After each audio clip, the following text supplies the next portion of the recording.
All right, let's talk about Super Bowl 60. Now, on the surface, sure, it was a championship game. But this was so much more than that. This was about an 11-year-old ghost, a quest for redemption, and a chance to finally erase one of the most painful plays in football history.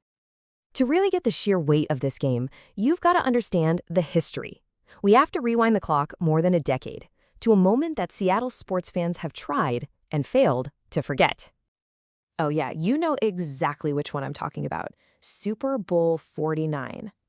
The Seahawks are literally on the 1-yard line, seconds away from victory against, these same New England Patriots. And then, the interception. Heartbreak. For Seattle, it was this open wound that just never seemed to heal. So you fast forward 11 years. Can you believe it? The stage is set for the ultimate do-over, with the highest stakes you can possibly imagine. This wasn't just another game. No way. This was a chance to rewrite history. But here's the thing. This team didn't just want to get even. They didn't just show up to win a close one. They came to make a statement, an absolute, undeniable statement. And that statement began with a defense that was about to have a legendary night.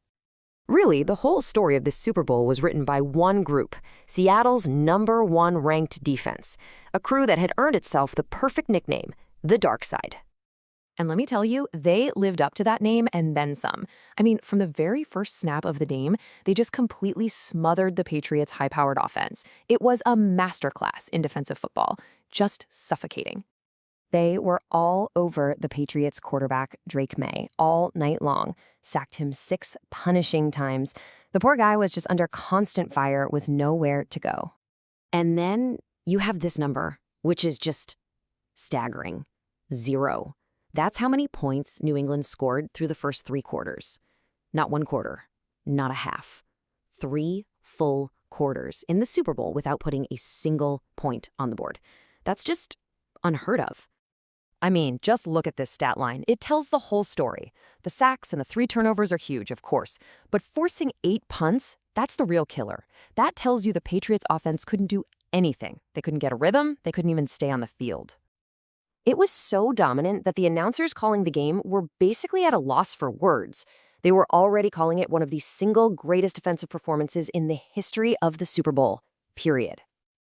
Okay, so when your defense is playing on a historic level like that, your offense doesn't need to be flashy. You don't need a million trick plays. You just need a hero who can control the ball and grind the other team down. So that's the big question, right? In a game that was all about the dark side defense, who could possibly stand out on offense enough to be named the most valuable player? Well, the answer turned out to be Seahawks running back Kenneth Walker III. And get this, in today's pass-happy, quarterback-focused league, he became the first running back to win the award since all the way back in 1998. That's a huge deal. The guy was just a workhorse. He turned out 161 total yards against a really tough Patriots defense. He was the engine, just wearing them down play after play and controlling the whole tempo of the game. And you could just feel the emotion in his post-game interview. He's holding that MVP trophy, and he just calls the whole moment surreal. You know, the kind of thing you dream about when you're a kid playing in the backyard. But this part of the story is what gives you chills. It's like something out of a movie. The man watching his son become the Super Bowl MVP from the stands, it was his own father, and it was the very first NFL game he had ever been to in his life. You just can't write it any better than that.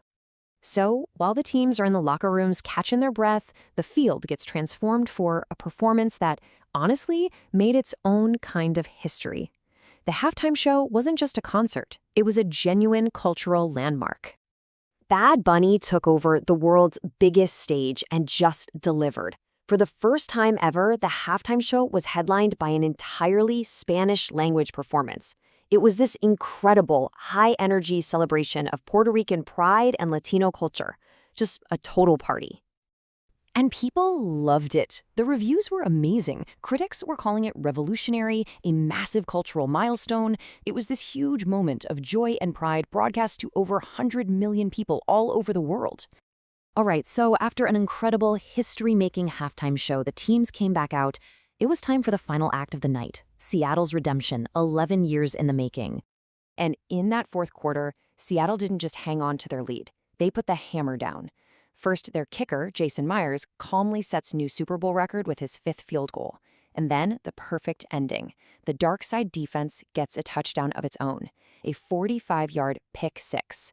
That was it. Game over. And there's the final score, 29-13. But that score isn't just a number. It's the end of a very long, very painful chapter. It was finally, officially, laying the ghost of Super Bowl 49 to rest. But you know how it is, the celebration doesn't last long for the coaches. After the game, head coach Mike McDonald was already looking to the future. He immediately pointed out their new reality. They've gone from being the hunters to being the hunted. And that really leaves us with one last fascinating question, doesn't it? They got their redemption, they got their championship. So, is this dominant performance the beginning of something even bigger? Is this the start of a brand new dynasty in Seattle? Well, I guess we'll just have to wait and see.